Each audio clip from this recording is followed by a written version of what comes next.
Hello, hello, hello. How are you? I hope you're having a good day. I hope you've been well these last few weeks. I haven't been on as much, but I figure, it's the new year. We all have a lot to do. We all wrote down a whole bunch of stuff on our little papers that we said we were going to do. So I've been kind of trying to give you a little space and see, what things look like and to see if you're holding yourself accountable.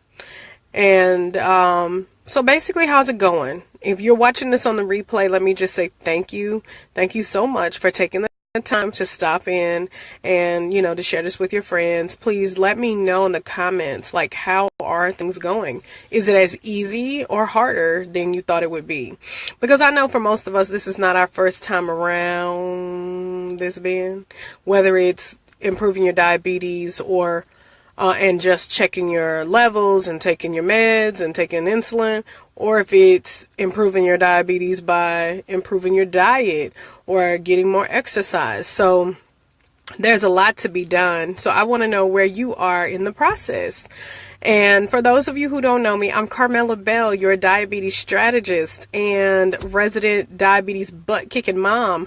My son has type 1, and we've been fighting for about 5 years now. He's doing good, but it's not easy. I even stayed up last night until like 2 o'clock in the morning checking blood sugars and giving shots. It's just what I have to do. So I know there's a lot you have to do, and I am here to support you. So I've written a book called Push Through, how to help you push through diabetes overwhelm. And it's just 7 easy steps, and you can take a look at it at Amazon.com. If you go to bit.ly/Carmela Bell, you can get your own copy for just $9. But what I want to talk to you guys about today is fear. Are you being bullied by fear? I mean, really think about it. At first, I know when I say it, it makes you kind of want to laugh. Like, what the heck is she talking about? Am I being bullied by fear? I'm not bullied. But yeah, I want to know. Are you being bullied by fear? Earlier, a couple weeks ago, I talked to a lady. We were just chatting, and I asked her if she sets New Year's resolutions. She said, no, I don't. They're not a big deal for me. And I feel like people need to be careful with New Year's resolutions. And I have to admit, it piqued my curiosity. I'm like, okay, why? And she says, well, because sometimes people go so gung-ho, like they try to start out so strong with so much. And, while they achieve a little, they sometimes don't achieve a lot. And then they end up feeling worse off after having set the resolution than they did had they never set it at all. And she says, I just feel like it can be more damaging. Hey, how are you? Thank you for stopping by. She says, I think it can be more damaging to create this resolution or goal and not achieve it rather than never having set it at all. I don't know about you, but it kind of took my breath away, because to me, I'm like, wow. So we yield to failure. We yield to the option, the possibility of failure, and don't try just because we might not get it. Hey, Tanya. Thank you for stopping in. I'm so happy to see you. Well, what I'm talking about here is if you're being bullied by failure. And I know you're a warrior. You kicking the door in on diabetes and all kinds of other stuff.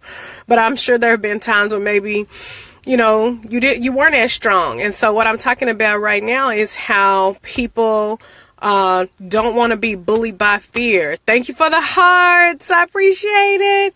You don't want to be bullied by fear. This lady told me that she felt like in some ways it's better to not set these goals, and because you won't be depressed when you don't hit them. But the way I look at it is, if you don't set a goal, how do you know where you're trying to go? Yes, I know I have a lot of people who just go with the flow. They fly by the seat of their pants. I'm not one of those people. But sometimes even those people need a benchmark. Even those people need to know, how far they're trying to reach. And by setting a goal, it simply lets you know kind of where I am and where I want to be, and helps you to see the steps in between. If I don't make it to the 35th step, so be it. But because I set the goal, if I make it from 1 to 2 or 5 or 20 out of 35, I'm 20 steps ahead of where I would have been had I never started. So I'm just coming by here today to talk to you guys about not being bullied by fear of failure.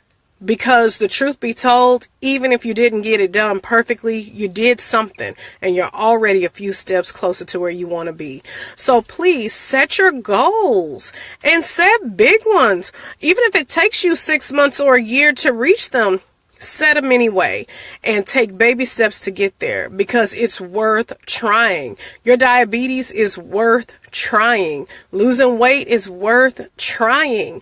And most of those processes, both of those two processes, they're going to take a lot of failing forward, where we do well and then we fall down, but we learn a lot and we get stronger, and then we go forward and we fall down and we're a little bit further. That's failing forward. I'd rather fail forward all year long than to stand in the same spot I stood in on day one.